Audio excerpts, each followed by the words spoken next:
그날 아줌마에게 받은 것은 반찬만이 아니었습니다. 그날따라 저를 집 안으로 잠시만 들어오라며 손짓했을 때 저는 그 이유가 단순한 친절이 아니라는 걸 바로 느꼈습니다.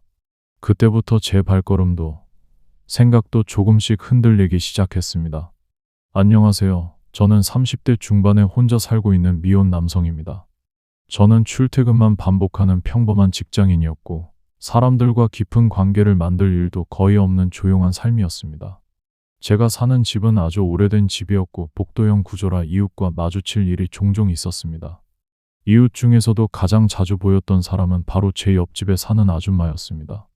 남편과는 별거 중이라고 들었고 혼자 아이도 없이 지내는 것으로 보였습니다.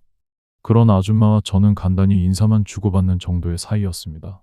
그러던 어느 날 저녁, 퇴근하고 집에 들어가려는데 아줌마가 반찬통을 들고 나와 있었습니다.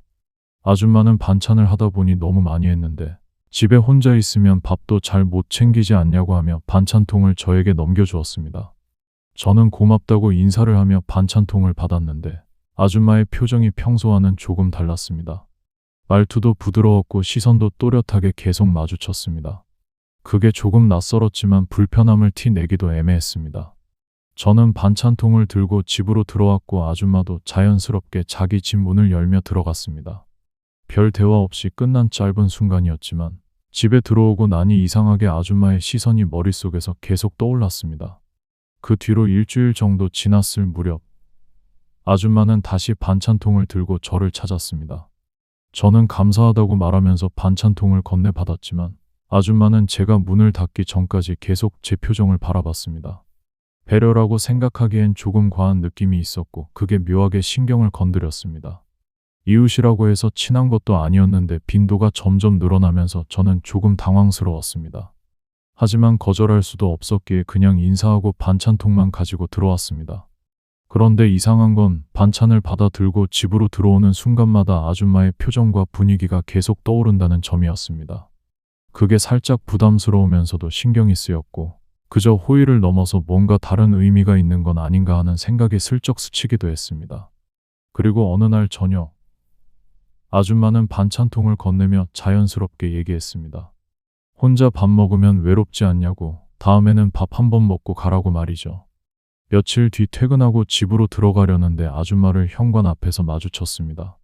오늘은 평소보다 더 꾸며진 모습이었습니다.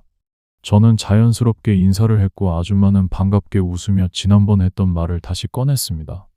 혼자 먹으면 맛도 없으니 같이 밥 한 끼 하고 가라는 말이었습니다. 저는 잠시 망설였지만 거절하는 것도 이상할 것 같아서 알겠다고 말했습니다. 그렇게 아줌마 집 안으로 들어가자 정성스럽게 차려진 식탁이 보였습니다. 반찬 가지 수도 많았고 밥 냄새도 막 지은 듯 따뜻했습니다.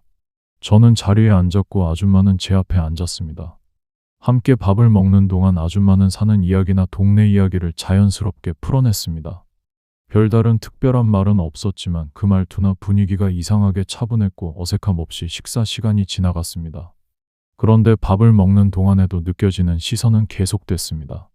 부담스럽다고 느낄 정도는 아니었지만 밥을 완전 편하게 먹을 정도는 아니었죠. 식사를 마치고 자리를 정리하려는데 아줌마는 굳이 커피도 한잔하고 가라고 했습니다. 그리고 싱크대 쪽에서 설거지를 하면서도 계속 제 쪽을 한 번씩 돌아봤습니다. 그 시선이 자연스럽지 않게 느껴졌고 저는 괜히 자세를 고쳐 앉았습니다. 설거지가 끝나자 아줌마는 커피 한 잔을 내어주며 저에게 더 천천히 쉬었다 가라고 했습니다. 저는 사양하려 했지만 이미 분위기는 어느 정도 만들어져 있었고 괜히 거절하는 것도 이상해서 그냥 커피를 마시며 자리에 앉아 있었습니다. 그렇게 조금의 시간이 흘렀고 저는 조용히 일어나 집으로 돌아왔습니다. 아무 일도 일어나지 않았지만 집에 들어와 문을 닫는 순간 묘한 감정이 남았습니다.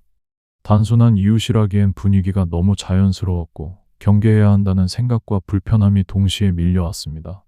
하지만 그 감정의 한쪽에는 알 수 없는 호기심도 없는 건 아니었습니다. 그날 이후 아줌마는 예전보다 더 자주 제가 퇴근하는 시간을 맞추듯 문 앞에 나타났습니다.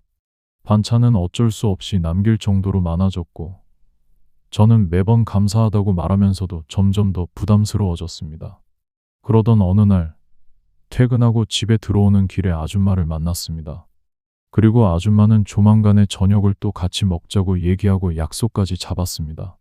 그 말은 더 이상 단순한 도움이나 친절이라고 보기 어려운 분위기의 시작이었습니다.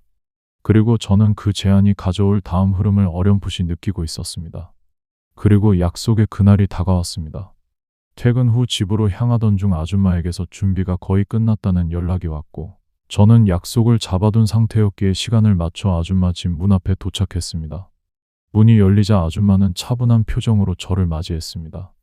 집 안으로 들어서자 식탁에는 음식들이 준비돼 있었고, 저번보다 훨씬 정성스러운 느낌이 났습니다. 저는 약간의 어색함을 가지고 자리에 앉았고, 아줌마는 조용히 반찬을 더 올리며 식사를 준비했습니다. 식사를 시작하고 얼마 지나지 않아 아줌마는 또 다시 식탁 너머로 저를 뚫어지게 쳐다보는 모습이 몇 번이나 반복되었습니다. 이웃끼리의 식사라기엔 과한 관심이었지만 그렇다고 명확하게 저에게 행동을 드러내는 것도 아니었습니다. 식사가 이어지는 동안 아줌마는 제가 혼자 사는 생활이 어떠한지, 요즘은 어떻게 지내는지 등 저번보다 더 많은 이야기를 건넸습니다.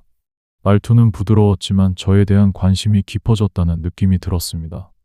물론 저도 마음속으로는 저도 모르게 깊어지는 듯 한 생각도 들었습니다. 저는 최대한 자연스럽게 반응하며 식사를 마무리했습니다. 식사를 마치고 자리에서 일어나려 할 때 아줌마는 자연스럽게 제 손을 터치하며 앉아있으라고 하고 설거지를 하러 갔습니다. 아줌마와의 거리감은 필요 이상으로 가까웠고 그 순간 묘한 긴장감이 올라왔습니다. 저는 괜히 싱크대 쪽을 바라보지 않으려고 시선을 돌렸습니다. 정리가 거의 끝나갈 때 아줌마는 테이블에 따뜻한 차를 꺼내놓으며 조용히 제 옆자리에 앉았습니다.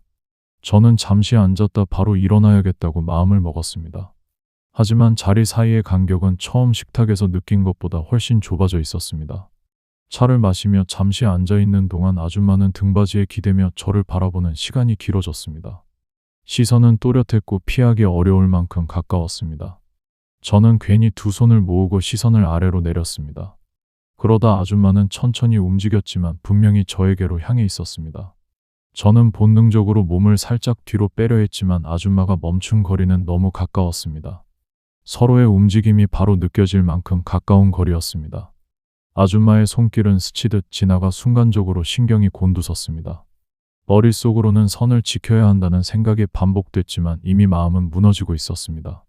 짧은 정적이 흘렀고 그 순간 관계의 경계가 흐려졌습니다. 그리고 그날 이후 아줌마와의 관계는 예전과 다른 방향으로 움직이기 시작했습니다. 그 후 저는 집으로 돌아왔지만 걸음이 흔들릴 정도로 복잡했습니다. 문을 닫는 순간까지도 아줌마의 표정과 가까웠던 거리감이 계속 떠올랐습니다. 다음 날 아침, 저는 평소처럼 출근 준비를 했습니다. 하지만 머릿속에서는 전날 밤의 순간이 계속 반복됐고 스스로도 인정하기 싫은 감정이 동시에 올라왔습니다. 그 후로도 가끔 아줌마와 마주하는 시간이 자연스럽게 길어졌습니다. 지금까지도 아줌마 집에 들러 밥을 먹거나 조용히 시간을 보내기도 합니다. 이 관계가 어떤 방향으로 갈지는 아직 모르지만 멈추지 않은 채 이어지고 있다는 사실만은 분명합니다. 구독과 좋아요 부탁드립니다. 감사합니다.